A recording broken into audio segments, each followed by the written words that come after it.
आज के वीडियो में खसरा अथवा मीसल्स को समझाएंगे। तो चलिए शुरू करते हैं।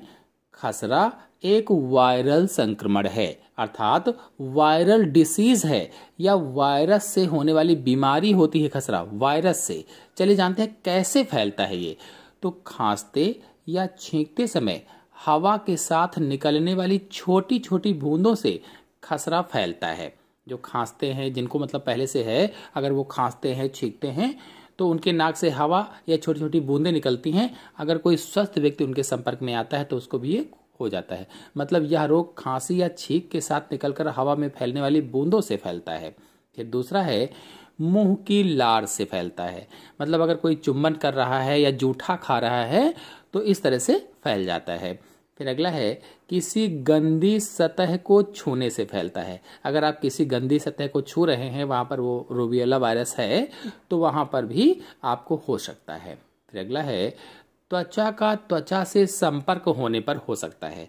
मतलब अगर आप किसी से हाथ मिला रहे हैं, गले लग रहे हैं, इस प्रकार त्वचा का त्वचा से संपर्क होगा और हो जाएगा।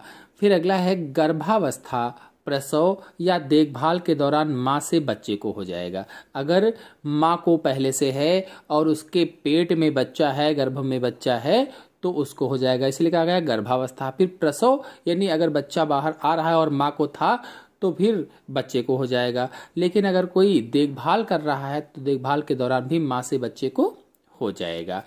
फिर जानते हैं इसके लक्षण कौन कौन से होते हैं खसरा के। तो संपर्क में आने के 10 से 14 दिनों तक खसरे के लक्षण प्रकट नहीं होते हैं। यानी लगभग में जब वायरस रूबियोला जो वायरस है उसने जब आप पर आक्रमण किया, अटैक किया, तो इसलिए कहा गया संपर्क में आने के। तो संपर्क में आने के 10 से 14 दिनों तक खसरे के लक्षण प्रकट नहीं होते हैं, कोई भी लक्षण नहीं दिखता है। फिर इसके बाद इनमें से खांसी आती है, नाक बहती है, आंखों में जलन, यानी खांसी आएगी, नाक बहेगी, आंखों में जलन होने लगेगी, गले में खराश होगी, बुखार भी आ जाएगा, तेज बुखार भी हो सकता है, और त्वचा पर लाल चकत्ते पड़ने लगते हैं। खसरा होने पर जो लाल दाने हैं शुरुआत में सिर पर होते हैं और फिर धीरे धीरे करके पूरे शरीर में फैल जाते हैं। पूरे शरीर पर, पूरी त्वचा पर लाल चकत्ते पड़ जाते हैं। ये इसका प्रमुख लक्षण होता है।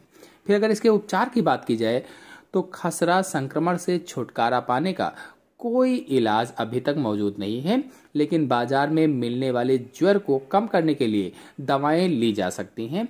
विटामिन ए की भी दवाएं ली जा सकती हैं। फिलहाल आपको उपचार के लिए डॉक्टर को ही दिखाना चाहिए। इस रोग से बचने के लिए खसरे का टीका लगवाना चाहिए। MMR का जो टीका होता है खसरे का, वो लगवाना चाहिए। बच्चों को MMRV का भी टीका दिया जा सकता है।